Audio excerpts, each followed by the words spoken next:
Hello students, empirical institute के इस video lecture में हम गुरुत्वाकर्षण के आखिरी पार्ट को कंप्लीट करेंगे। तो चलिए देखते हैं कि हमें इस वीडियो लेक्चर में क्या क्या कंप्लीट करना है। तो सबसे पहली बात हम इस वीडियो लेक्चर में पढ़ेंगे कि तुल्यकालिक उपग्रह क्या होते हैं। इन्हें इंग्लिश में जियो स्टेशनरी सैटेलाइट कहा जाता है। फिर हम पढ़ेंगे ध्रुवीय उपग्रह क्या होते हैं, इनके उपयोग क्या हैं, इन पर क्या क्या प्रश्न बनेंगे, ये हम पढ़ेंगे। इसके बाद में आखिरी में हम पढ़ेंगे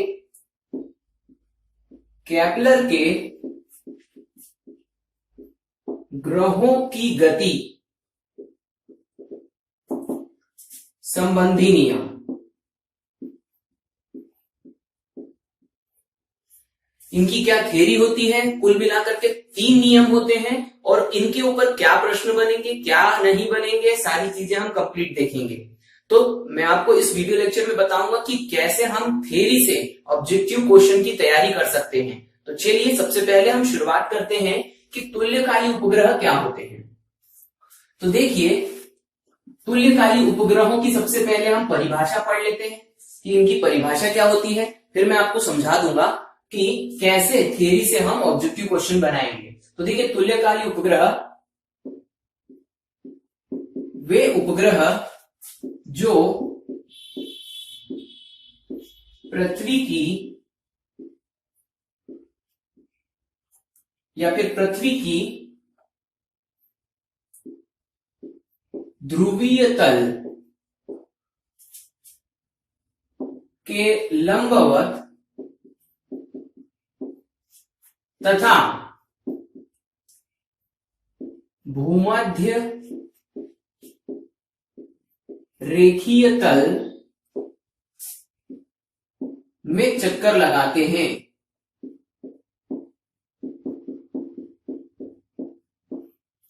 तो ये रही परिभाषा। तुल्यकालिक उपग्रह यानी जियो स्टेशनरी सैटेलाइट जो होते हैं, उनके ऊपर इस थ्योरी से यानी कि इस परिभाषा से कुल मिलाकर के 3 प्रश्न बनने वाले हैं, वो मैं आपको बताता हूं। तो सबसे पहला प्रश्न जो है वो इस प्रकार से बनेगा कि वे उपग्रह जो पृथ्वी की ध्रुवीय तल के लंबवत। तो यहां पर पहली बात है ध्रुवीय तल के लंबवत। पहला प्रश्न यहां से बनेगा, मैं अभी आपको बना के बता दूंगा। तथा भूमध्य रेखीय तल, ये दूसरा प्रश्न है, भूमध्य रेखीय तल में चक्कर लगाते हैं। और तीसरा प्रश्न यहां पर ये बनेगा कि ये किस प्रकार से चक्कर लगाते हैं। तो ये जो ग्रह होते हैं ये हमेशा पश्चिम से पूर्व की ओर घूमते हैं। ये तीसरा प्रश्न है। तो यहां पर कुल मिलाकर के मैंने जिन्हें गोले में बनाया है, इस प्रकार से 3 प्रश्न बनेंगे। अब इसे समझ लेते हैं कि पृथ्वी में ये ध्रुवीय तल क्या है, भूमध्य रेखीय तल क्या है। इन्हें समझने के लिए मैं आपको एक डायग्राम बना के बता देता हूं कि यदि हम ये कहें कि ये पृथ्वी है और ये उत्तरी ध्रुव, ये दक्षिणी ध्रुव, तब उत्तरी ध्रुव और दक्षिणी ध्रुव को ये मिलाने वाली रेखा है। यदि हम इस प्रकार से इस ग्लोब को काटेंगे तो हमें जो तल दिखाई देगा, यह तल जो होता है यह ध्रुवीय तल होता है। और यदि हम इस ग्लोब को इस प्रकार से 2 भागों में बांटते हैं, ऊपर और नीचे की तरफ, तो ये जो रेखा होती है ये भूमध्य रेखा होती है। और भूमध्य रेखा, क्योंकि हम भूमध्य रेखा से इसे काट रहे हैं, इसीलिए हम इस तल को भूमध्य रेखीय तल कहेंगे। तो इस प्रकार से 2 तल हो गए, ध्रुवीय तल और भूमध्य रेखीय तल। अब तुल्यकालिक जो उपग्रह होते हैं वो किस प्रकार से चक्कर लगाते हैं। तो देखिए, तुल्यकालिक उपग्रह आप इसे मान के चलिए कि ये उपग्रह है और ये पृथ्वी के भूमध्य रेखीय तल में कुछ इस प्रकार से घूमता है। तभी चक्कर इस प्रकार से लगाएगा। तब हम ये कहेंगे कि ये जो तल है ये भूमध्य रेखीय तल है और यह सैटेलाइट भूमध्य रेखीय तल में चक्कर लगा रहा है। और क्योंकि ध्रुवीय तल इस तल के लंबवत है, इसीलिए हम कहेंगे कि यह सैटेलाइट ध्रुवीय तल के लंबवत चक्कर लगाते हैं। अब प्रश्न क्या बनेगा, ऑब्जेक्टिव क्वेश्चन, तुल्यकालिक उपग्रह पृथ्वी के किस तल के लंबवत चक्कर लगाते हैं। तो उसमें ऑप्शन में ध्रुवीय तल भी आएगा, भूमध्य रेखीय तल भी आएगा। अब मैंने आपको बता दिया कि ये ध्रुवीय तल के लंबवत चक्कर लगाते हैं, जिसका सही आंसर हो जाएगा कि लंबवत लगाते हैं ध्रुवीय तल के। दूसरा प्रश्न, यह किस तल में चक्कर लगाते हैं? तो दूसरा ऑब्जेक्टिव क्वेश्चन का आंसर होगा भूमध्य रेखीय तल में चक्कर लगाते हैं। तीसरा प्रश्न जो बनेगा वह यह बनेगा कि किस दिशा से किस दिशा की ओर घूमते हैं? तो ये हमेशा पश्चिम से पूर्व दिशा की ओर घूमते हैं, जो कि पृथ्वी का भी दिशा होता है, यानी पृथ्वी भी जो है वो पश्चिम से पूर्व की ओर घूमती है, ये बात हम जानते हैं। तो यहां पर मैंने परिभाषा से आपको बता दिया 3 क्वेश्चन कैसे बनेंगे। अब इसके बाद में हम इसके कुछ महत्वपूर्ण बिंदु देख लेते हैं, जिससे प्रश्न बनेंगे, जिससे हमारा तुल्यकाली उपग्रह पर कंप्लीट जो है वो चैप्टर कंप्लीट हो जाएगा। यानी कि इस पॉइंट पर से जो भी क्वेश्चन बनेंगे वो आपको बिल्कुल आपको जो है वो समझ में भी आएंगे और आप उनका आंसर भी लगा पाएंगे। तो चलिए अब इसके महत्वपूर्ण बिंदुओं पर बात कर लेते हैं।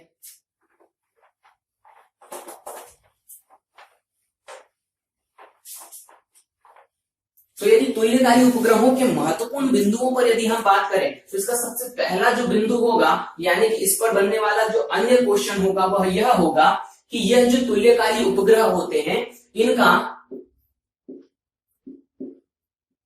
परिभ्रमण काल पृथ्वी के घूर्णन काल के बराबर होगा। मैं आपको लिख के इसलिए बता रहा हूं ताकि आप नोट्स भी कंप्लीट करते चलें। अब देखिए, इस तुल्यकाली उपग्रह का कौन सा काल? परिभ्रमण काल किसके बराबर होगा? पृथ्वी के घूर्णन काल के बराबर होगा। इन दोनों को हम समझ लेते हैं। देखिए, पृथ्वी अपने अक्ष पर घूम रही है, इस घूमने को हम कहेंगे घूर्णन काल। जब भी कोई पिंड अपनी अक्ष पर घूमेगा तो घूर्णन काल कहलाएगा। लेकिन यदि वह पिंड किसी अन्य चीज या अन्य तारे का या फिर ग्रह का चक्कर लगाएगा तो वो कंप्लीटली जितना समय लेगा वह परिभ्रमण काल है। मैं आपको बता चुका हूं पिछले वीडियो में। तो यहां पर हम ये कहेंगे कि इस सैटेलाइट का परिभ्रमण काल क्या होगा? यहां से लेकर के पूरा जब ये वापस आ जाएगा, जितना समय लेगा ये परिभ्रमण काल कहलाएगा। दूसरी चीज, पृथ्वी का घूर्णन काल क्या होगा? पृथ्वी का घूर्णन काल जो होता है वो होता है 24 घंटे। यानी पृथ्वी अपनी अक्ष पर कुल 24 घंटे में एक चक्कर पूरा कर लेती है। इसका मतलब कुल 24 घंटे में तुल्यकाली उपग्रह पृथ्वी का एक चक्कर पूरा कर लेगा। अब इससे एक महत्वपूर्ण बात समझ में आती है जो मैं आपको उपयोग में इसमें बताऊंगा। तो यहां पर पहला पॉइंट तो मैं आपको ये समझा चुका हूं। दूसरा पॉइंट हम समझ लेते हैं कि क्या होगा। इनकी कक्षा को पार्किंग कक्षा कहते हैं। इनकी कक्षा को क्या कहते हैं? पार्किंग कक्षा कहते हैं। पार्किंग कक्षा क्यों कहते हैं? क्योंकि यहां जाके पार्क हो जाते हैं। पार्क मतलब यहां पर जाके ठहर जाते हैं। अब ये रही वो कक्षा जिसमें ये लगातार चक्कर लगाता रहेगा, जिसे हम पार्किंग कक्षा कहेंगे। तो ये पहला क्वेश्चन हो गया। परिभ्रमण काल घूर्णन काल के बराबर होता है, यानी 24 घंटे। दूसरा अन्य पॉइंट हो गया इनके ऊपर, ये किस कक्षा में चक्कर लगाते हैं, उस कक्षा का नाम क्या है? उसका नाम है पार्किंग कक्षा। तीसरा जो महत्वपूर्ण बिंदु होगा वो मैं बता देता हूं। तीसरा महत्वपूर्ण बिंदु है इनकी भूतल से ऊंचाई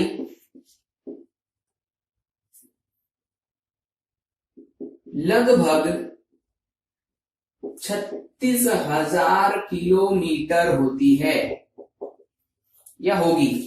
तो यहां पर ध्यान से समझना, भूतल से ऊंचाई। देखिए, ये वो पृष्ठ है जहां पर हम स्थित हैं। इस पृष्ठ से ऊपर की तरफ हम 36,000 किलोमीटर जब जाएंगे, लगभग 36,000, यानी कुछ बुक्स में 35,800 किलोमीटर दिया रहता है। आप इसे 36,000 मान के चलिए, क्योंकि यही क्वेश्चन बहुत बार एग्जाम में आ चुका है। तो यहाँ पर 36,000 किलोमीटर जो है यह भूतल से इनकी ऊंचाई होती है। फिर हमने थ्योरी पर बेस्ड 3 क्वेश्चन कर लिए। 24 घंटे इनका परिभ्रमण काल होता है, यह पार्किंग कक्षा में घूमते हैं और 36,000 किलोमीटर की ऊंचाई पर होते हैं। अब इनके उपयोग से आधारित जो प्रश्न आएंगे वो हम देख लेते हैं।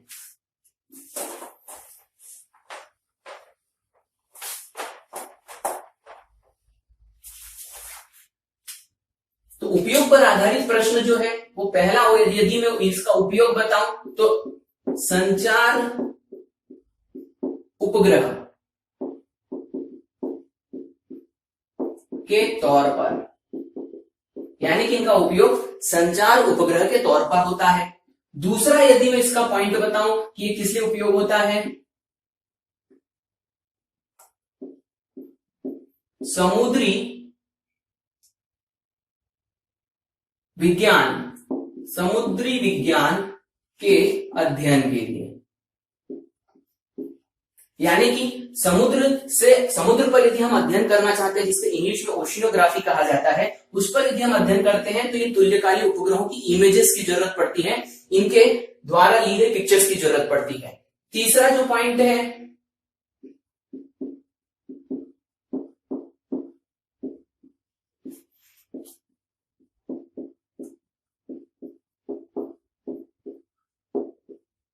अध्ययन के लिए, यानी कि वायुमंडल की बाहरी परत के अध्ययन के लिए। देखिए हमारी जो पृथ्वी है वह एक वायु के घेरे से जो है वो घिरी हुई है और उसे हम वायुमंडल कहते हैं। तो सबसे बाहरी जो परत है, हम कभी कभी ओजोन परत की भी बात करते हैं, जो हमें पराबैंगनी किरणों से बचाती है, उसमें छेद हो रहे हैं कहीं पर, क्या उसकी मोटाई है कहां पर, इनके बारे में भी अध्ययन करने के लिए हम तुल्यकालिक उपग्रहों का उपयोग करते हैं। तो ये मैंने कुछ महत्वपूर्ण उपयोग आपको बता दिए हैं। चौथा एक और उपयोग हो सकता है कि ज्वालामुखी की राख का क्षेत्र ज्ञात करने के लिए। तो यहां पर याद रखना है ये बात कि ज्वालामुखी की राख का क्षेत्र ज्ञात करने के लिए, जब भी कोई ज्वालामुखी फूटता है तो उसकी राख बहुत सारे क्षेत्र में फैल जाती है। किस किस क्षेत्र तक वो फैली हुई है, ये समाचार के माध्यम से हमें पता चलता है। वह लोग कैसे पता करते हैं, तो वह पता करते हैं तुल्यकालिक उपग्रहों के द्वारा ली गई इमेज के द्वारा। तो यहाँ पर प्रश्न क्या बनेगा, आप कहेंगे प्रश्न कैसे आएगा, तो देखिए प्रश्न जो बनेगा वो इस प्रकार से बनेगा कि इनमें से कौन सा उपयोग तुल्यकालिक उपग्रहों का है। या तो 4 ऑप्शन में दिए रहेंगे, या 3 ऑप्शन में दिए रहेंगे, आखिरी में लिखा रहेगा सभी, या इनमें से एक ऑप्शन सही रहेगा, बाकी 3 गलत रहेंगे। तो अच्छे से पढ़ना है इनको, उपयोगों को, इस पर प्रश्न बनेगा। तो ये मैंने आपको बता दिए कि तुल्यकालिक उपग्रह क्या होते हैं। अब हम पढ़ते हैं ध्रुवीय उपग्रह क्या होते हैं और उनके उपयोग क्या होते हैं।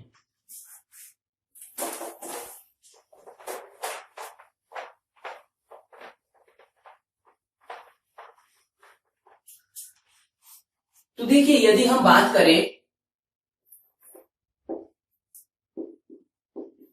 कि ध्रुवीय उपग्रह क्या होते हैं, यानी कि इन्हें इंग्लिश में पोलर सैटेलाइट कहा जाता है, तो इनकी परिभाषा हम समझ लेते हैं। सबसे पहले परिभाषा विपरीत होगी तुल्यकालिक उपग्रहों से, कि वे उपग्रह जो भूमध्य रेखीय तल के लंबवत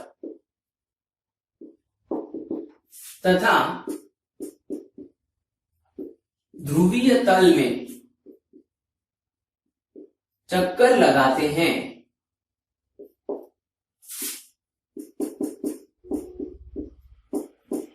अब यहां पर परिभाषा विपरीत हो गई, जो लंबवत था वो तल में हो गया, जो तल में था वो लंबवत हो गया। समझ लेते हैं डायग्राम से। देखिए यदि मैं ये कहूं कि ये जो है वो पृथ्वी है, पृथ्वी का ये रहा उत्तरी ध्रुव, दक्षिणी ध्रुव अभी समझा चुका हूं, ये रहा भूमध्य रेखीय तल।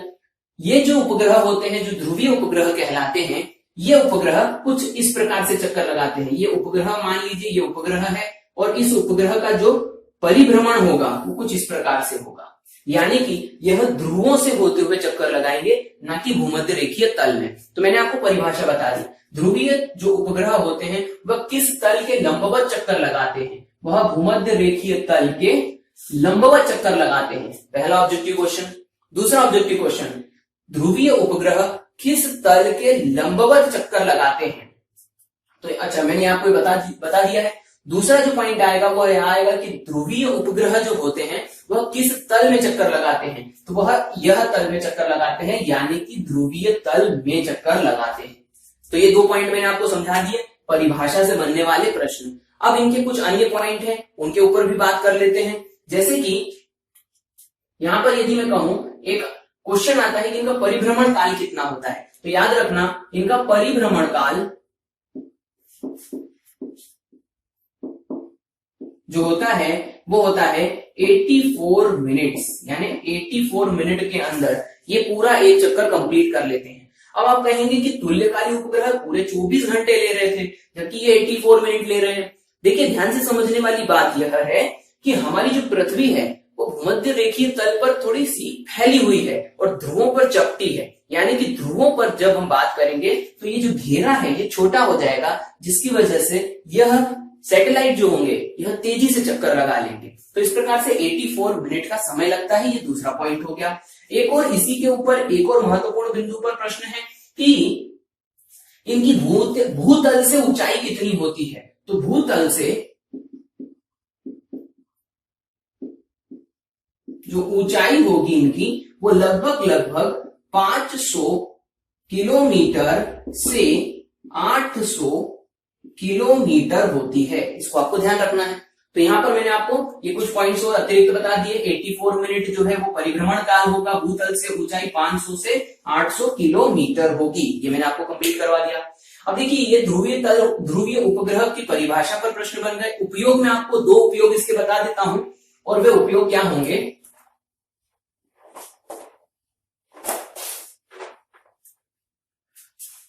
पहला उपयोग आप समझ लीजिए, जो पहला उपयोग है ये एक प्रकार से संवेदी उपग्रह यानी रिमोट सेंसिंग डिवाइसेस होते हैं जो मिलिट्रीज इस्तेमाल करती है, इनके तौर पे इन ध्रुवीय उपग्रहों का उपयोग किया जाता है। दूसरा जो उपयोग होता है वह होता है पृथ्वी की, वेरी इंपॉर्टेंट, पृथ्वी की फोटोग्राफी के लिए।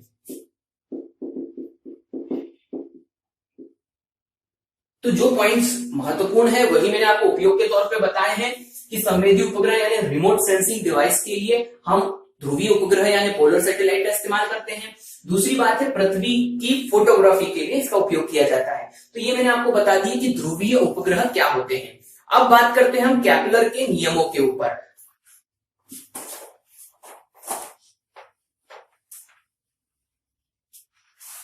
देखिए केपलर के गति के जो नियम, ग्रहों की गति के नियम हैं,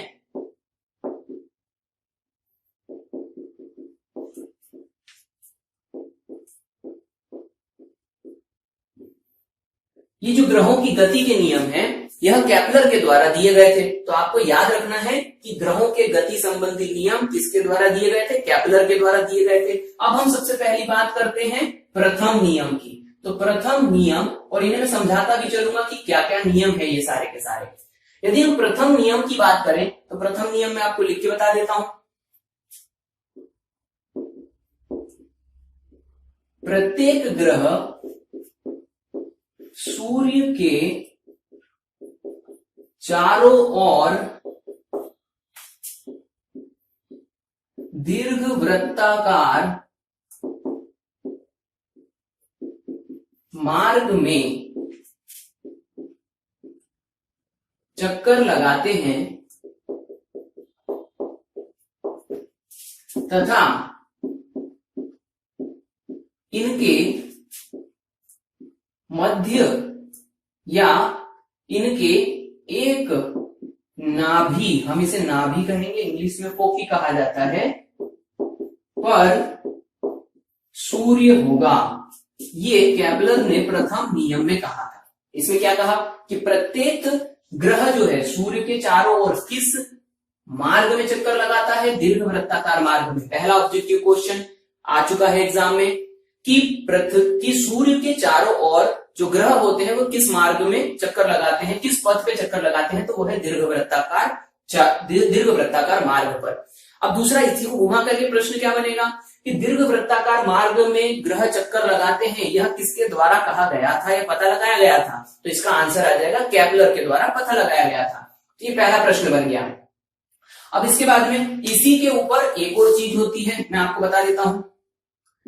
इसे कक्षा का नियम भी कहा जाता है। क्या कहते हैं इसे, कक्षा का नियम। तो एक और क्वेश्चन बन गया, कक्षा का नियम, ग्रहों संबंधी कक्षा का नियम किसके द्वारा दिया गया था। तो ये दिया गया था केपलर के द्वारा। ये दूसरा पॉइंट मैंने आपको परिभाषा से बता दिया। अब आगे बात करते हैं, इस नियम को हम समझ लेते हैं। देखिए, यदि हमने कहा कि यह सूर्य है, तो सूर्य के चारों ओर जो होते हैं वह ग्रह जो होते हैं वो गोलाकार पथ पे चक्कर ना लगाते हुए इस प्रकार से दीर्घवृत्ताकार मार्ग में चक्कर लगाते हैं। इस मार्ग को एलिप्टिकल जो पाथ कह सकते हैं आप इंग्लिश में, दीर्घवृत्ताकार मार्ग कहते हैं। यानी कि सूर्य केंद्र पर ना होकर के लगभग एक तरफ है, यहाँ पर आप देख सकते हैं। तो एक वक्त ये होगा कि एक ग्रह जो है वो जो चक्कर लगा रहा है, यदि हम इसे बुध कहें तो बुध जो है वह एक वक्त पे सूर्य के बहुत करीब होगा और एक वक्त पे सूर्य से बहुत दूर होगा।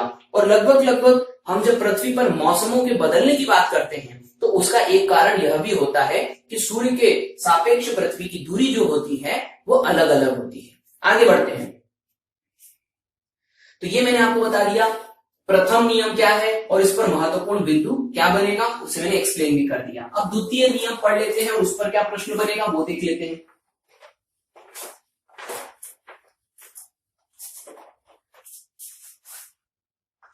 तो यदि हम बात करें द्वितीय नियम की,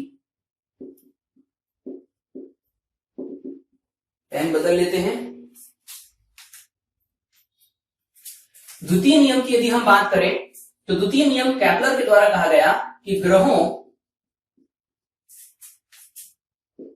को सूर्य से जोड़ने वाली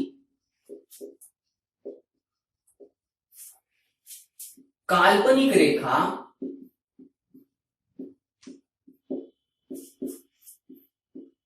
समान समय में, वेरी इंपॉर्टेंट, समान समय में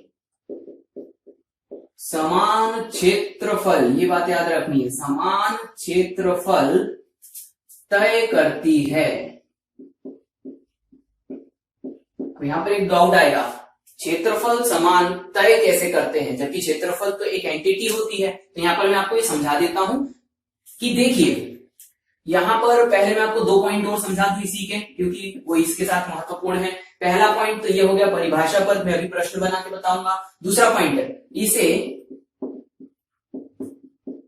क्षेत्रफल का नियम भी कहते हैं, ये दूसरा पॉइंट। तीसरा पॉइंट इसी पर क्या बनेगा, यह कोणीय संवेग संरक्षण नियम पर आधारित है। राइटिंग में वैसे ही लिखूंगा ताकि थोड़ी बहुत आपको समझ में आ जाए। कोई समस्या होती है कमेंट बॉक्स में जरूर लिख देना है आपको, मैं थोड़ा सा और बेहतर करूंगा। यह कोणीय संवेग संरक्षण के नियम पर आधारित होता है। तो ये मैंने आपको बता दिया द्वितीय नियम क्या होता है। अब इसे समझ लेते हैं। देखिए, द्वितीय नियम में ये कहा गया है कि ग्रहों को सूर्य से जोड़ने वाली काल्पनिक रेखा, अब यहां पर समझ लेते हैं। ये मान के चलिए कि केंद्र पर सूर्य है और सूर्य के चारों ओर कोई ग्रह है, वह कुछ इस प्रकार से चक्कर लगा रहा है। तब यह जो ग्रह चक्कर लगा रहा है, यह मान के चलिए एक स्थिति में यहां पर है। अब ये यहां से यहां पर आया मान के चलिए, तो हम ये कहेंगे कि इस स्थिति से इस स्थिति तक आने में इसे लग गए कुल मिलाकर के 10 दिन, 10 डेज, 10 दिन लग गए यहां से यहां तक आने में। अब इसे जोड़ने वाली जो काल्पनिक रेखा है, ये मैंने काल्पनिक रेखा ये दोनों बना दी, इन दोनों रेखाओं से एक क्षेत्रफल बन गया, ये रहा वो क्षेत्रफल। तो 10 दिन में वह ग्रह यहां से यहां पर आया। अब लेकिन ध्यान से समझना, अब यदि मान के चलिए कि उसकी स्थिति यहां पर है 10 दिन, कुछ दिनों के बाद में वो यहां पर आ गया। अब फिर से हम 10 दिन काउंट करेंगे, वो ग्रह यहां से सिर्फ यहां तक गया। तो आप ये समझ लीजिए कि यहां पर उसने दूरी ज्यादा तय करी और यहां पर उसने दूरी कम तय करी, जबकि समय उसने कितने दिन का लिया, 10 दिन बराबर। अब इस ग्रह की इन काल्पनिक लाइनों को मैं जोड़ रहा हूं। तो इस प्रकार से मैं ये लाइनों को जब जोड़ता हूं तो आप देखेंगे कि इनके बीच का जो एरिया होगा ये क्षेत्रफल बनाएगा, यानी कि ये क्षेत्रफल होगा, एरिया होगा। अब यहां पर नियम क्या कहा केपलर ने, वो समझ लीजिए कि ग्रहों को सूर्य से जोड़ने वाली ये जो काल्पनिक रेखाएं हैं, ये जो क्षेत्रफल बनाएंगी, काल्पनिक रेखा समान समय में समान क्षेत्रफल तय करेगी। यानी कि 10 दिन इधर भी ले लीजिए, 10 दिन इधर भी ले लीजिए। इधर सूर्य के करीब था इसलिए उसने ज्यादा दूरी तय कर ली, और यहाँ पर वो समय सूर्य से बहुत दूर था इसीलिए उन्हीं 10 दिनों में उसने कम दूरी तय करी। लेकिन इस क्षेत्रफल की बात करेंगे और इस क्षेत्रफल की बात करेंगे तो ये दोनों ही क्षेत्रफल क्या होंगे, समान होंगे। ये केपलर ने अपने अध्ययन में कहा था। तो मैं उम्मीद करता हूं आपको समझ में आ गया होगा कि इस नियम का मतलब क्या था, केपलर के द्वितीय नियम का। इसे क्षेत्रफल का नियम क्यों कहते हैं? तो क्वेश्चन आता है एग्जाम में कि ग्रहों के क्षेत्रफल का नियम किसके द्वारा दिया गया था? तो वह केपलर के द्वारा दिया गया था। अगली बात, दूसरा प्रश्न और घुमा करके मैं बता देता हूं शब्दों में कि ग्रहों के गति संबंधी क्षेत्रफल का नियम जो होता है वह कौन सा नियम है, प्रथम, द्वितीय या तृतीय? तो वह है द्वितीय नियम, याद रखना है आपको। आगे, यह कोणीय संवेग संरक्षण के नियम पर काम करता है। एंगुलर मोमेंटम की यदि हम बात करें, यहाँ पर ग्रह जो है वो एक दीर्घवृत्ताकार मार्ग में चक्कर लगा रहा है। इसका जो एंगुलर मोमेंटम होगा वो हर एक बिंदु पर क्या होगा, समान होगा, चाहे ग्रह दूर हो या पास हो। लॉजिक समझ गए होंगे आप। तो ये था ग्रहों के गति संबंधी द्वितीय नियम। अब बात करते हैं अंतिम नियम की, तृतीय नियम की।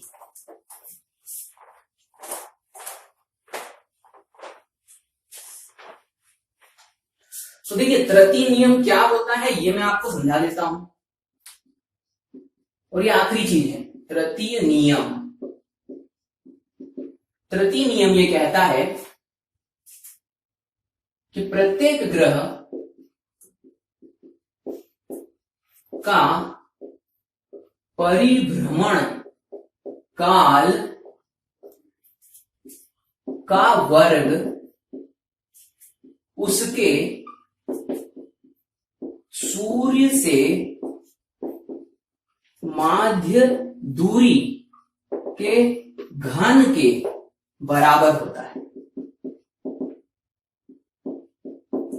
अभी थोड़ी टेक्निकल भाषा है, इसे हम समझने के लिए थोड़ा सा मैं आपको लॉजिक बता देता हूं। फिर से वही वाली बात है, केंद्र पर सूर्य है, एक ग्रह है, वह सूर्य का चक्कर लगा रहा है, यह सूर्य का चक्कर लगा रहा है, यह वह ग्रह है। कहा गया है प्रत्येक ग्रह का परिभ्रमण काल, ये ग्रह यहां से चलना शुरू करता है, घूम करके ये वापस यहां पर आ जाता है, इसे कहा जाएगा परिभ्रमण काल, यानी कि समय इसने लिया t। परिभ्रमण काल का वर्ग ये लगा दिया वर्ग, उसके यानी ग्रह के सूर्य से माध्य दूरी का मतलब यहां पर कुछ और दूरी है, जब ये ग्रह यहां पर आ जाएगा कुछ और दूरी होगी, यहां पर आ जाएगा कुछ और दूरी। देखिए यहां पर अलग अलग जगहों पर आप देख सकते हैं कि उसकी दूरी अलग है, इसीलिए हम एक नहीं ले सकते, माध्य यानी एवरेज ले सकते हैं, और हमने मान लिया वो एवरेज इन सभी का जो होगा वो r होगा, इसे हम रेडियस भी कह सकते हैं। एवरेज रेडियस हो गई, मीन रेडियस हो गई, माध्य दूरी के घन ये लगा दिया घन के बराबर होगा। यहां पर शब्द आप समझ लीजिए समानुपाती होगा, ऐसा लिखिए समानुपाती, ये ज्यादा ठीक सही शब्द रहेगा, समानुपाती होगा तो ये हो गया समानुपाती। तो ये है केपलर के ग्रहों के गति संबंधी तृतीय नियम। तृतीय नियम समझा दिया। देखिए प्रत्येक ग्रह यही करता है, वह सूर्य के सापेक्ष जब घूमेगा तो जितना वह घूमने यानी पूरा एक चक्कर लगाने में समय लेगा उसका वर्ग करिए और उसकी माध्य दूरी का घन करिए, ये दोनों समानुपाती होंगी। यानी जो जितना ज्यादा समय लेता है उसके माध्य दूरी के घन के बराबर बीच में एक संबंध रहेगा, इसे बढ़ाएंगे ये भी बढ़ेगा, माध्य दूरी को कम करेंगे परिभ्रमण काल कम होगा। यानी कि बुध की यदि हम बात करें तो वो सबसे करीब है, उसकी माध्य त्रिज्या जो होगी या माध्य दूरी होगी वह कम होगी, इसलिए उसका परिभ्रमण काल दूसरे ग्रहों से कम है। और दूसरी बात यदि हम कहें जो सबसे दूर है, क्योंकि उसकी माध्य दूरी ज्यादा होगी इसलिए उसका परिभ्रमण काल ज्यादा होगा। तो इस प्रकार से ये केपलर के ग्रहों के गति के तीनों नियम मैंने आपको समझा दिए। मैं उम्मीद करता हूं कि आपको इस लेक्चर में और बेहतर तरीके से समझ में आएगा। मैं थोड़ी बहुत चीजों को जोड़ जाड़ करके यहाँ पर कोशिश कर रहा हूं कि आपको बेहतर समझा सकूं। तो मिलते हैं फिर नेक्स्ट वीडियो में और बेहतर टॉपिक्स के साथ।